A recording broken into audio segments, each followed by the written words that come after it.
저 세무사예요. 아, 그렇죠. 모르셨나? 그러니까 간혹가다 유튜버로만 이해하시는 분들이 많아서 아. 유튜브에서 미래드림을 검색하시면 더 많은 정보를 보실 수 있습니다. 창업을 하는 분들이 많이 문의 오시다 보니까 관련해서 세금이 어떻게 절세가 되냐, 뭐 줄어드냐를 얘기하시는데, 창업을 하게 되면은 감면받는 내용에 대해서 이제 오늘 좀 정리를 해보려고 하는데, 관련 내용을 좀 검색해 보려고 그러면 뭘 검색하면 될까요? 세액 감면을 검색하셔야 되는데 창업 중소기업 세액 감면이라는 게 있고 중소기업 특별 세액 감면이라는 게 있거든요. 기본적으로 이제 이 두 가지를 가지고 감면이 제일 많이 적용되는데 과연 감면이 얼마나 혜택이 되길래 창업이면 감면이 100%까지 되거든요. 세금이 50%에서 100%. 아예 없을 수도 있네요. 100%면. 네. 50%에서 100%까지 되는데 이게 청년이냐 아니냐와 수도권이냐 아니냐에 따라서 좀 달라지는 경우가 있습니다. 내용을 봤더니 뭐 상당히 복잡해요. 업체마다 해당되는지를 항상 새롭게 검토하죠. 그렇죠. 기준을 무엇으로 볼지 한번 좀 설명을 드리려고 하는데, 우선 첫 번째 보시라는 거는 청년이냐 아니냐, 개인 사업자든 법인이든 법인이면 이제 대표자의 연령을 보겠죠. 그렇죠. 청년 기준이 저는 어떻게 아직도 마음은 청년인데 그래요? 한번 세법상으로는 넘었습니다. 청년의 기준 세법상 어떻게 봐야 될까요? 15세 이상에서 34세까지가 청년이에요. 근데 군대 갔다 오잖아요. 그렇죠. 그래서 군복무 기간은 빼줘요. 군복무 한 2년 빼주는 건가요? 네, 그게 이제 맥스가 6년. 장교로 갔다 오신 분도 있으니까. 그렇죠. 6년까지 해서 그러면 40살이 되더라도 청년이 될 수 있겠죠. 그렇죠. 그 다음에 두 번째로 창업하는 위치가 수도권 과밀억제권 안에 있느냐 밖에 있느냐. 네, 네이버 같은 데 찾아보시면 과밀억제권역이라는 게 있고 성장관리권역이라는 게 있고 뭐 보전관리권역인가?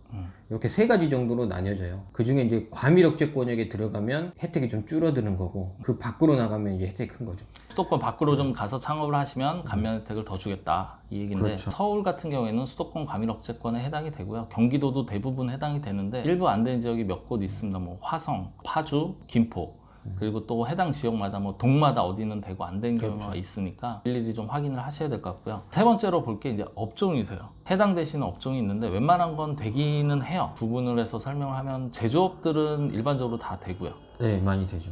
유의하실 것들이 몇 가지 있는데, 우선은 음식점업은 됩니다. 네, 음식점업이 추가됐어요. 네. 근데 카페는 카페는 안 되죠. 안 된다. 이게 특이한 게 카페는 주점 및 비알코올성 이런 코드로 들어가고 음식점하고 카페는 코드가 틀려요. 음식점에서도 술도 팔잖아. 그럴 수도 있겠죠. 그래서 그러니까 이게 경계가 본인의 업종 코드가 어떻게 되느냐에 따라서 좀 달라진다고 보셔야죠. 그리고 또 특별한 것 중에 하나가 통신 판매업.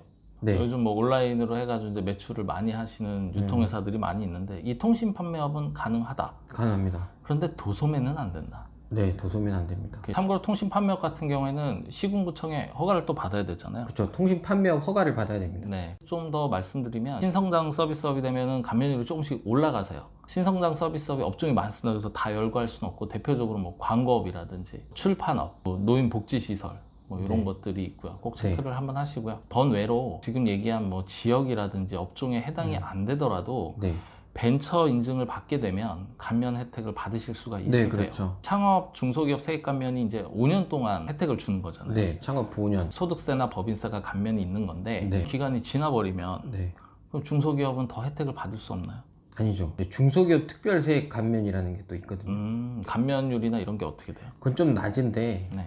뭐 작게는 5%에서 지방은 30%까지 있어요. 업종에 따라서 좀 틀린데 이거는 이제 창업과 다르게 계속되는 거죠. 법이 없어지지 않는. 10년, 20년 이렇게 해도. 네. 사례를 하나 좀 여쭤보려고 그러는데, 예를 들어서 제가 제조업을 창업을 한 거죠. 창업 감면 세액공제를 받고 있는데 추가적으로 도매를 집어넣은 거예요. 네. 아까 도매는 창업 중소기업 세액 감면이 안 된다고 안 했죠. 되죠. 도매 매출이 한 20% 되고 80%는 제조 매출이 된다. 네. 그러면 이런 경우에는 어떻게 처리를 해야 될까요? 제조 매출에 대해서는 그럼 창업 중소기업 감면을 받으시고 나머지 도매는 창업은 해당은 안 되지만 중소기업 특별세액 감면은 또 돼요. 중요한 거는 이 내용에 대한 거를 담당하시는 분한테 알려주셔야 돼요. 각각 업종에 따라서 구분해서 기장을 해야 돼요. 구분 기장이라는 거는 제조업에서 번 수익이 얼마, 도소매에서 번 수익이 얼마, 이거를 구분을 해줘야 되거든요. 그렇군요. 그래서 이제 감면을 각각 적용을 해줘야 되죠. 컨설팅 하면서 상품 매출이다, 제품 매출이다, 이런 내용들이 이제 재무제표에 보면 나오는데, 사장님이 얘기하신 내용과는 좀 다른 내용이 있더라고요. 그러면서 생각이 든 게 세제 혜택도 잘 못 받고 있겠구나, 시험을 좀 보게 됩니다. 아쉽지만 경쟁 청구를 통해서 또 받을 수는 있으시니까.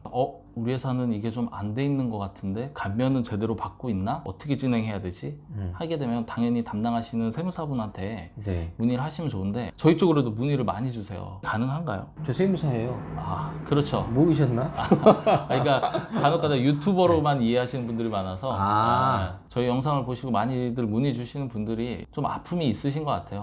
그리고 뭔가 답답함이 있고 네. 그러다 보니까 옮겼으면 좋겠다라고들 얘기하시는데 그래서 그러니까 웬만하면 본인이 담당하고 하시는 게 맞고요. 의사소통이 안 되셨다거나 아니면 본인이 뭐 불편함이 있거나 그러면 옮기신다고 하는 거는 뭐 세무기장을 옮기는 게 절차적인 방법은 어렵진 않지만 저희가 무작정 받을 수는 없는 거고 그럼요. 어떤 부분이 불편하셨는지 네. 또 저희가 찍은 영상 중에서 딱 이 내용이 나한테 맞는 내용이다 하시는 분들은 항상 문의를 남겨주시면 답은 저희가 찾겠습니다.